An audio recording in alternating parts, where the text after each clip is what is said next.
Hi, my name's Ebi Atawodi, and I'm the General Manager of Uber in Nigeria, running our Nigerian operations and our expansion into West Africa. So Uber is a technology platform that allows riders connect with drivers in over 400 cities around the world. As a matter of fact, Abuja was our 400th city, and at the push of a button with a mobile phone on your iPhone or Android device, you can push a button and get a ride within a couple of minutes. So we launched, Uber as a business launched in 2010. We started first in San Francisco. The idea was birthed in Paris by our two founders, Travis Kalanick and Garrett Camp, and it was all around the need for a seamless way to get around cities. We then launched our first city in Africa, which is Johannesburg, and actually South Africa was the first country outside of the United States where we had more than one city launched at a time. So we had Johannesburg, Cape Town, and then subsequently Durban. Following that, we launched in Lagos, and that was in July 2014.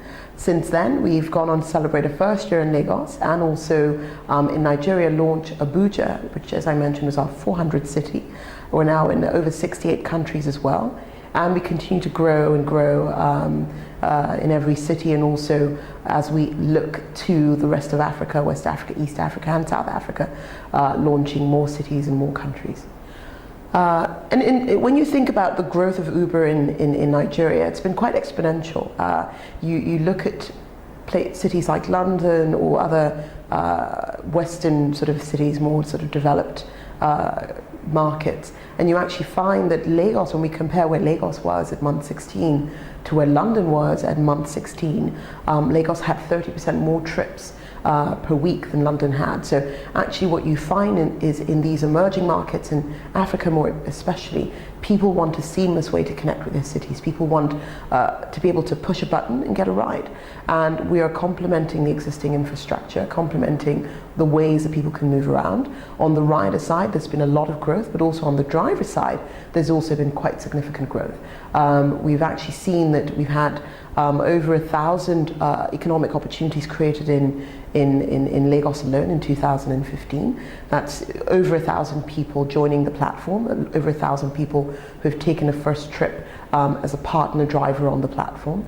And the goal is for that number to be over 3,000 by the end of 2016. And we want that number in Abuja to be 1,000 as well by the end of 2016. So very exciting times, really looking forward to our growth as we go into more parts of the cities, as we get to, right now the average time in Lagos is less than 6 minutes, but how could we get that time to 3 minutes or even 2 minutes on average? And that's the real goal for our growth in Nigeria and across the world. And Nigeria is a very interesting market. It's got every city, every country has its own challenges, its own sort of peculiarities. One of the big ones for us here on the rider side is payments. How do we get more people on the platform with smartphones, data, because you need that to download the app, and how do you get them, people who have bank cards, and even if they don't have bank cards, what ways can we use to get them on the platform? So in Nigeria, we launched a cash experiment, which is now available to everyone, and it's an experiment that we're still running, looking at the numbers, so that if you have a smartphone, you download the app, you can get get a ride and pay cash. And cash is still a very significant way of doing business in these parts of the world, and so that's been, the reception there's been very good.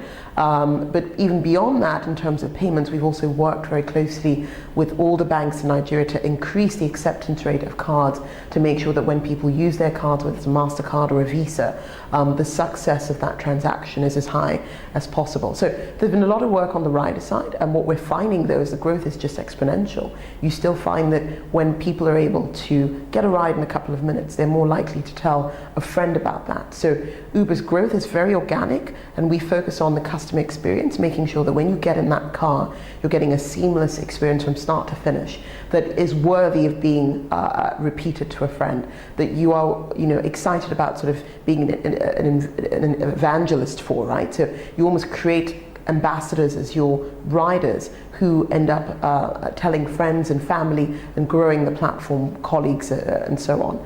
On the partner side, Nigerians are innately entrepreneurial. So we're always working with partners. For example, we have a partnership with Kia as well as a partnership with Axis Bank to provide easier ways for people to get cars, either discounted vehicles or vehicle financing solutions.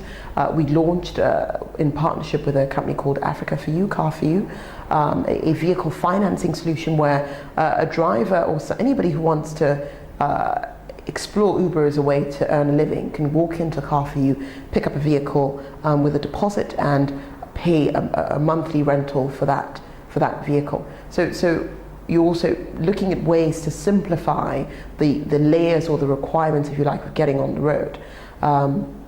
One of our very important tenets is safety. We like to say that we're creating a safe and reliable ride in a city, and by creating ways for drivers to be evaluated, going through tests, a screening of sorts, a screening mechanism where we're checking quantitative and qualitative skills, going through an Uber sort of information session about customer service, about using the app, about using maps. That also allows to make sure that you've got people on the platform that understand the technology, that are also giving their best to the platform. So all around, from the driver side, from the vehicle financing side, from the ecosystem, insurance deals, and then on the rider side, we're sort of working quite a lot to simplify the ways for people to join the platform on both sides. And when you think about expansion in Africa, we like to say that we want to be really anywhere where there are more than a certain number of people, and some of the cities in Africa are some of the most populated cities around the world. So we're constantly looking at cities in Africa. Abuja was our 400th city. Mombasa was our 399th city. We're looking at Ghana, looking at Côte d'Ivoire, and lots of other cities around the continent that we're looking to grow into, and the plan is for Lagos to be the West African hub for our expansion into West Africa. So I will definitely say watch this space and look forward to Uber being in your city. When we think about Uber in a city, at the beginning, obviously, there's a concentration in, if you like, the hotspots, so the where the clubs are, where the student life is. And what we found actually over time is you've now got an average time of arrival of your vehicle of under 6 minutes all over Lagos. In Lagos, you've got as many cars on the island as you've got on the mainland, and actually even more, because you've got more people on the mainland. You've got University of Lagos, you've got LASU, you've got Yaba. So you've got people who are the prime rider, who want to be able to get a car in 6 minutes or less, want to be able to graduate from uni and not have to worry about buying a vehicle to get around the town. They want to be able to go out on a Friday night and not have to drink and drive. So you're actually finding that over time, if you look at where we were in terms of people opening up the app in January and where that number is in October last year, and even now, the growth has been quite exponential. You're finding a much denser spread of people all around Lagos. So it's a very exciting times, and we're seeing the same things in Abuja as well already. Talking about the technology space in Africa, it's very exciting times. First of all, to start by saying we've leapfrogged a lot of stages. We didn't go through sort of the landlines, and we went straight into GSM and now GPRS, and in some places 3G and 4G.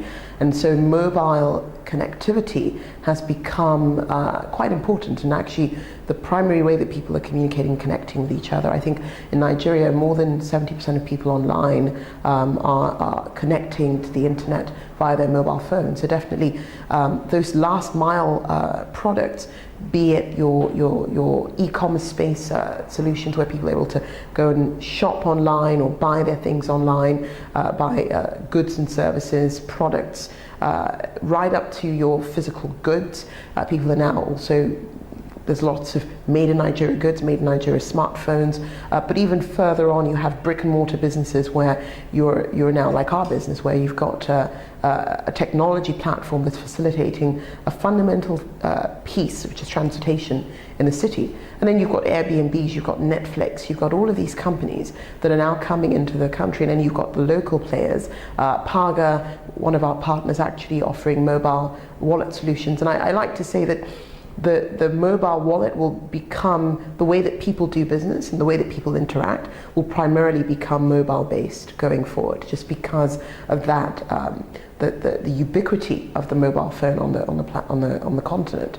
So I think, you know, smartphone penetration will increase, data connectivity will increase, and those last mile services, solutions, networks, payment solutions, those sorts of things will start to really drive the next wave of exponential growth, allowing us leapfrog again a few steps in the tech ecosystem.